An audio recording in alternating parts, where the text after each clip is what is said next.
The IMF forecasts a modest pickup in African economic growth, but critics say the figures are pessimistic. A closer look at one of the U.S.'s most diverse natural wonders, Olympic National Park.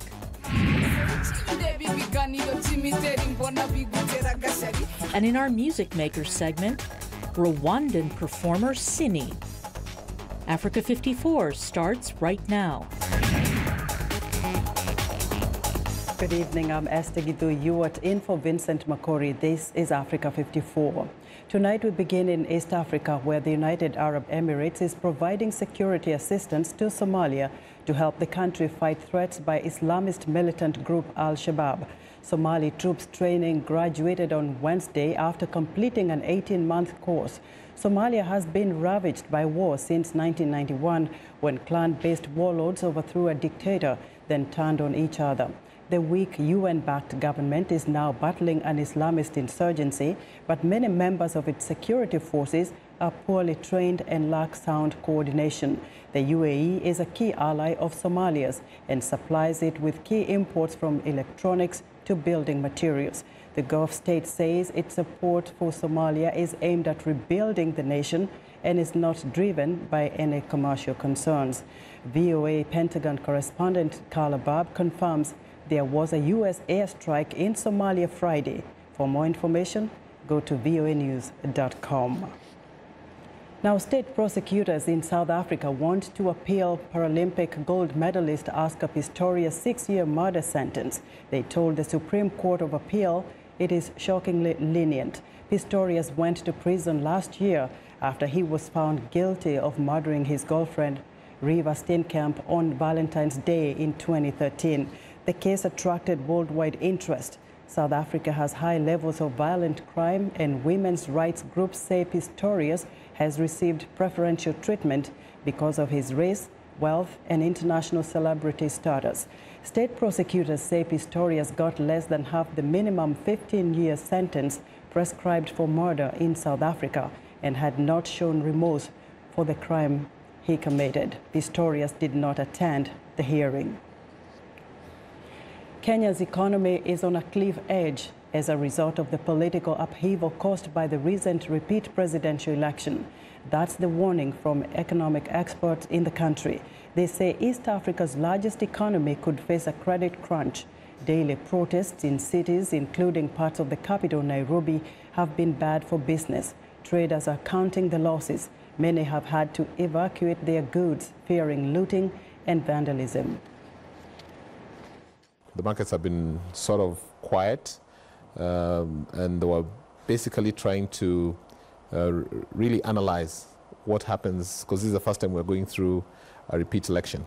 And so investors, especially foreign investors, were trying to analyze what the impact of that would be. So we saw the market sort of slow down a bit.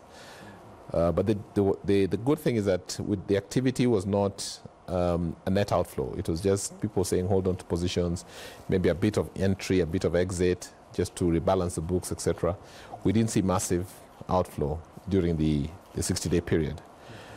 Post the 60-day period, again, the markets have seemed to be stabilizing. I think for the last 2 days, we've seen good turnovers. We had a $10 million dollars turnover yesterday. Now, Kenya is a trade and diplomatic hub in the region and a headquarters for multinational companies due to its relatively free market, pro-Western diplomacy and stability. Now, economic growth in sub-Saharan Africa is expected to rebound from 20-year lows in 2016. That's according to the International Monetary Fund's biannual report. The Washington-based organization warns that despite the modest recovery, public debt continues to rise and could soon become unsustainable in some African countries. Henry Ridgwell has more. After a slowdown in 2016, when the sub-Saharan regional economy grew by just 1.4%, the IMF says growth is expected to almost double this year to 2.6% and reach 3.4% in 2018. One-third of sub-Saharan economies are growing at over 5%, but the IMF doesn't expect the others to catch up. We're still going to have a situation where 12 out of the 45 countries in sub-Saharan Africa, the people in those countries will not be enjoying any increase in per capita income. This is about 40% of the population, so a lot of work to be done to put in place the policies, policy environment to get growth back up to the 5-6% we need to make a dent on, significant dent on poverty reduction going forward. Not all economists agree with the IMF forecasts. Too pessimistic, says Judith Tyson of the Overseas Development Institute. They haven't really looked at the impact of the recent increases in commodity prices. And in particular, oil has moved up well over $60 a barrel in recent weeks. And there's quite a lot of optimism that it will remain at that level. And the IMF have forecast only $50. That's a big deal for countries like Nigeria and Angola, economies largely dependent on the oil sector. Tyson says it's not only the price of oil that is underestimated. For some of the specialist metals, particularly around the electric car market this year, there's been a lot of speculation. And those are produced in large quantities in a number of African countries, and they haven't really looked at examples of that. So, for example, cobalt is a major metal that's mined in Zambia and in the DRC. The IMF flagged growing concerns over public debt, now above 50% of GDP in half of sub-Saharan economies, just as the costs of debt servicing are rising. Reflecting the slowdown in economic activity, exchange rate depreciation, but also the operation of state-owned enterprises whose difficulties have migrated to the sovereign balance sheet. The IMF report calls for urgent fiscal reforms, including diversification. Botswana is highlighted as a positive example, where the country's huge diamond mining industry has diversified to include diamond processing, thus adding value to exports. Henry Ridgewell for VOA News, London.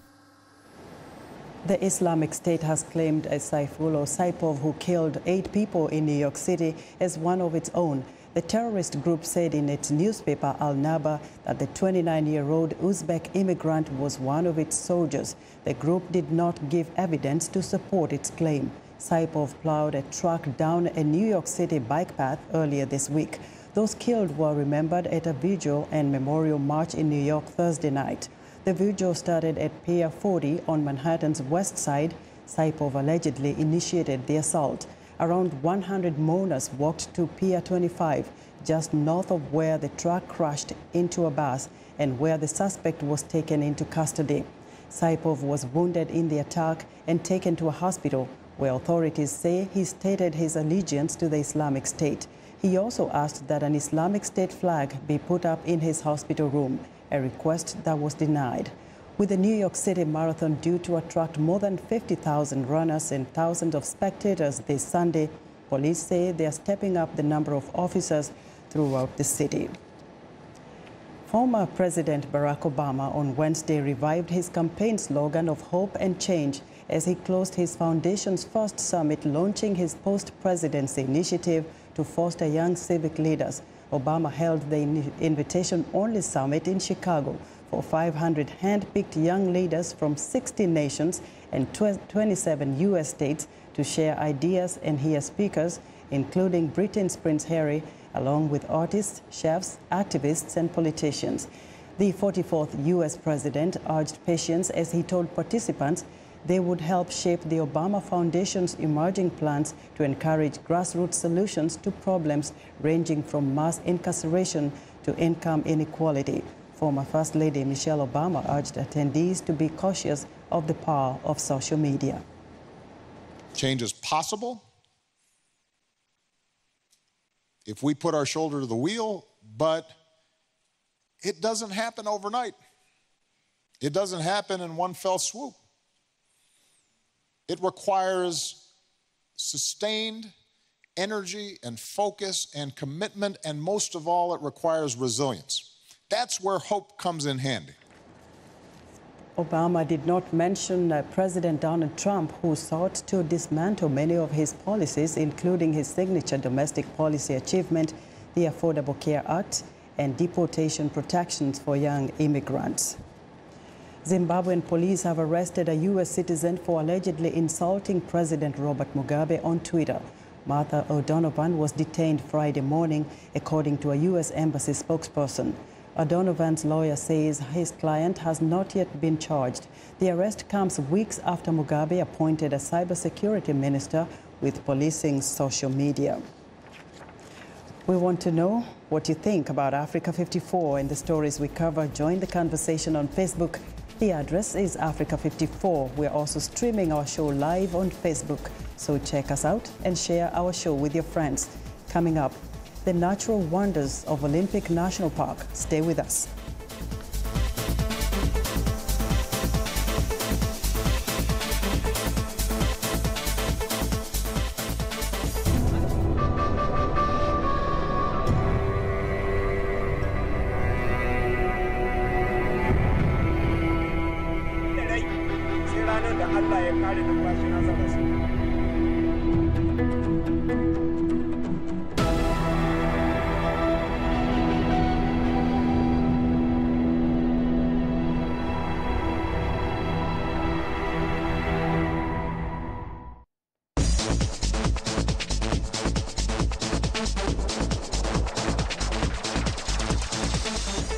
After spending weeks in the desert landscape of the American Southwest, National Parks traveler Micah Mayer is happily immersing himself in the cooler climate of America's Pacific Northwest. Along with the cooler temperatures, he found pristine waters, lush rainforests, and snow-capped mountains at Olympic National Park in Washington State. He shared highlights of his experiences with VOA's Julie Tabo. National Parks traveler Micah Mayer began his adventure into Olympic National Park in the northwest corner of Washington State by crossing an unusual bridge. It's actually a floating bridge because submarines go underneath it, and the tide here is so high that they had to make it floating. Encountering the local wildlife was another highlight. As you can see here, the deer are not at all scared of humans. And this is the view from the Hurricane Ridge Visitor Center. In a mountainous area of the park called Hurricane Ridge, Micah watched the landscape transform. And look at the way the clouds are just moving into this pristine view, making it a non-view. Lake Crescent is considered by many to be the crown jewel of the park. My favorite part about Lake Crescent so far is just how isolated and pristinely quiet it is. There's people on flotation devices, there's kayaks, small boats, but in general it's very calm, free from a lot of commercialization many American lakes experience. Just an hour away from the lake, Micah found unspoiled beaches. Here on Second Beach at Olympic National Park, you can see some of the amazing rock formations that are still out in the middle of the ocean with the trees growing on them. He also came across many fallen trees, covering large areas of the beach. This really shows the diversity of all the areas that this park has to offer. Oh, there comes the tide. From cold, stark beaches, Micah ventured into one of the few old-growth temperate rainforests in North America. Check out the lush green vegetation in this creek here in the Hoh Rainforest. According to the ranger, what makes this place so special and makes it a rainforest is that the ground never really dries out. It never gets hot enough to lose its moisture, and it never stops raining long enough to not replenish it. And there is more than trees, ferns, and moss in the Hoh Rainforest. You can see a fast-moving river coming down from the mountain peaks, and wonderful to be here on a nice sunny day instead of on one of the days where they get some of the 12 to 14 feet of rain that the Hoh Rainforest receives every year. Micah had a little fun in the calmer waters of Lake Crescent before ending his day in the vast and diverse Olympic National Park. One of my final views of the national park, and it's a pretty one. Julie Tabo, VOA News, Washington. Now, Micah Mayer joins us via Skype from Lake Junaluska in North Carolina. Micah, very warm welcome to you to Africa 54. Hi, thanks. So excited to be here. Now, tell me, first of all, what inspired you to do this? Yeah, well, I lost my dad to cancer when I was 19 years old, and so it really taught me a lesson about life being short and need to pursue our dreams while we're alive and do so. So I made it a goal that when I turned 30, I would do one of my life goals as a way to share this message with the world and hopefully inspire other people to follow their dreams, no matter what they may be. Now, tell me what your experience has been like since you started this journey. Yeah, so it's been really incredible so far. I've been to 47 of the lower 48 states in the United States, and including the territories of Washington, D.C., Puerto Rico, and the Virgin Islands.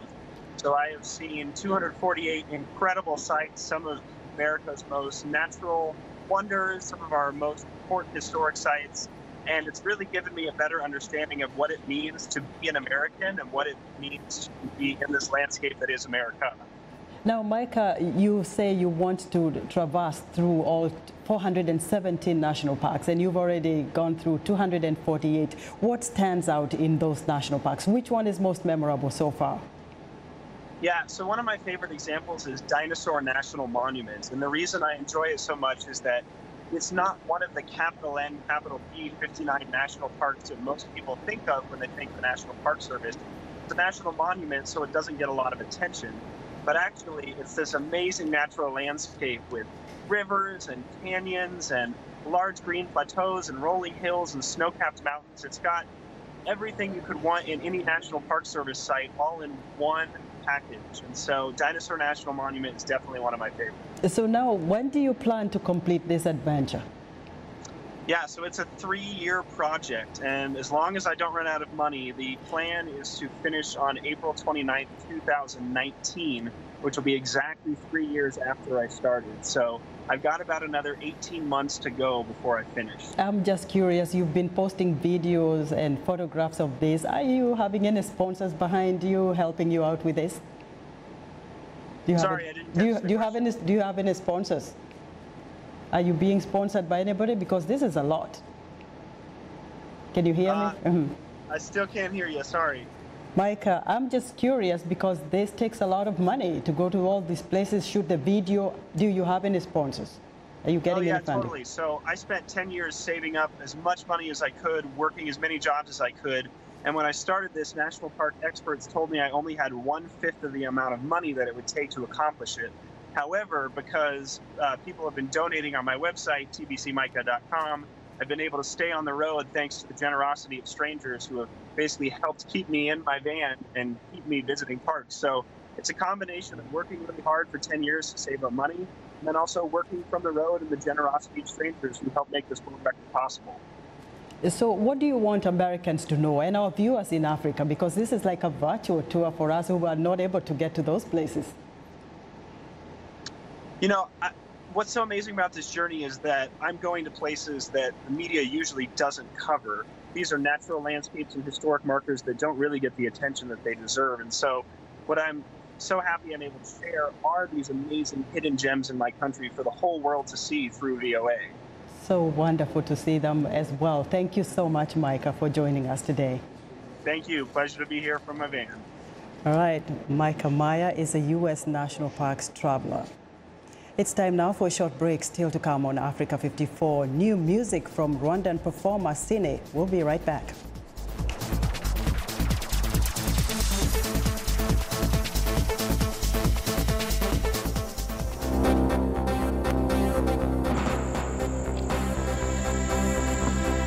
We believe that it's in the interest of our country and the people of Liberia that will stop the process at this point in time. The law must run its course, and what's happening this morning is part of the process, the legal process.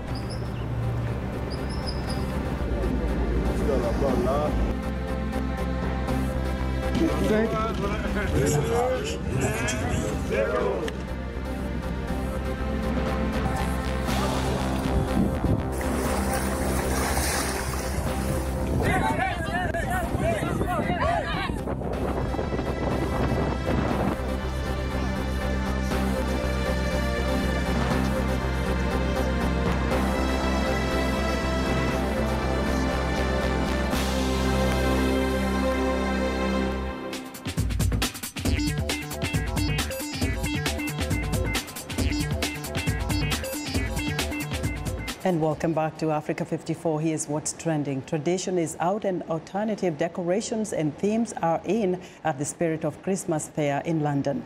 This year, there's demand for its slightly unusual handmade Christmas decorations from around the world. One vendor displays items from India, South Africa, Mali, Poland, and Scandinavia.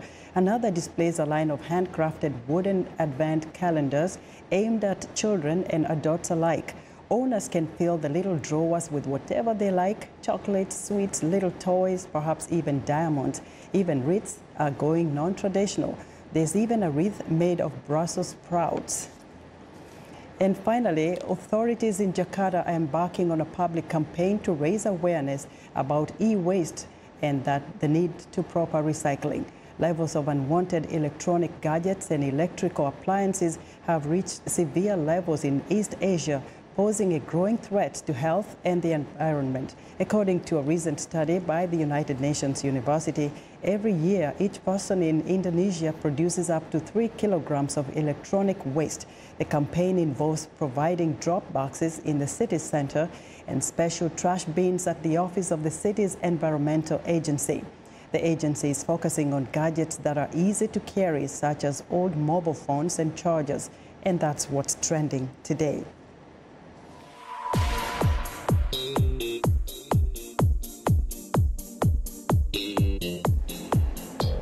And it's Music Makers Friday, and today we'll introduce you to the sizzling sounds of Rwandese singer, rapper, and songwriter Cine. But first, joining us here in the studio is VOA's host of African Beat radio program, David Bandi.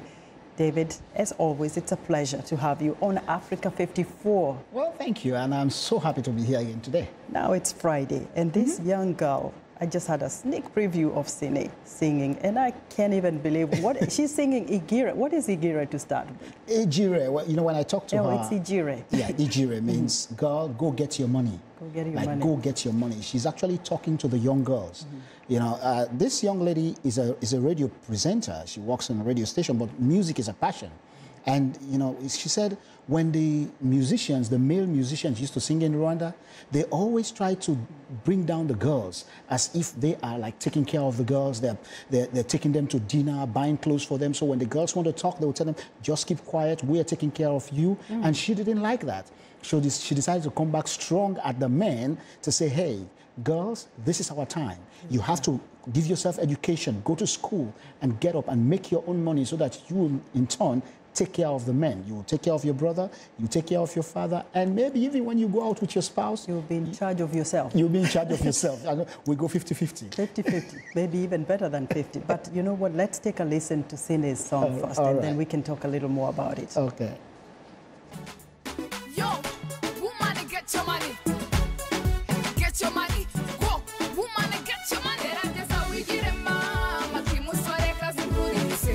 Shungana nesho heza kuko shenyura shoye mama. Shoye mama. Shoye mama. Shoye mama. Shoye.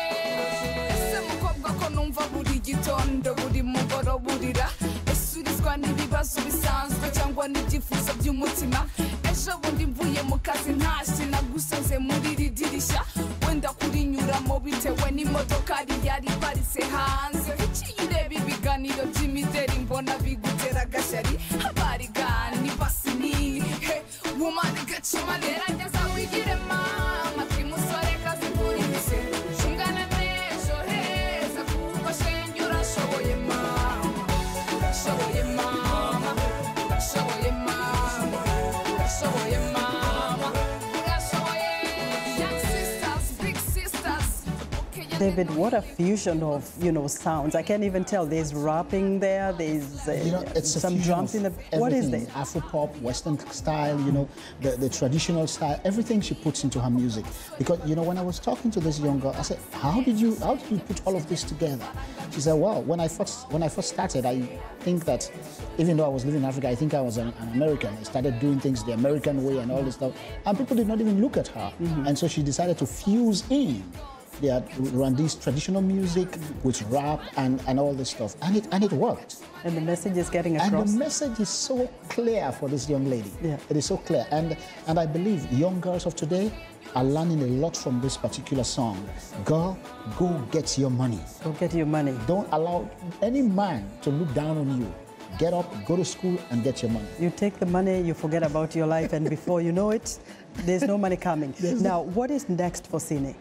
Well, Sine has been working really hard because, like I said, she is on radio also, but she's been working on her music and she has produced some more new songs that are coming up. And her aim is to tour the world with her style of music. And so I hope that one day she will land in the United States, wherein we can just bring her here and say, Sine, this is your chance. You know what, I think we're going to give her a little more time because our viewers would like to hear more of that. David, thank you so much for coming on to Africa 54 again. To learn more about David Bande and his VOA radio show, visit Facebook and type in the keywords African Beat on the Voice of America. And you can see what time his program can be heard in your area and get more information about some of his featured artists. To kickstart your weekend, we leave you with the beautiful and inspiring sounds of Sine Igire. Good night from Washington.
Welcome to English in a Minute. A plate is a dish that you put your food on. Have a lot on your plate. Hey Anna, I'm having a party this weekend. You should come. I wish I could, but my weekend is really busy. I'm baking a wedding cake, writing my article, teaching 2 classes, and oh, my parents are visiting.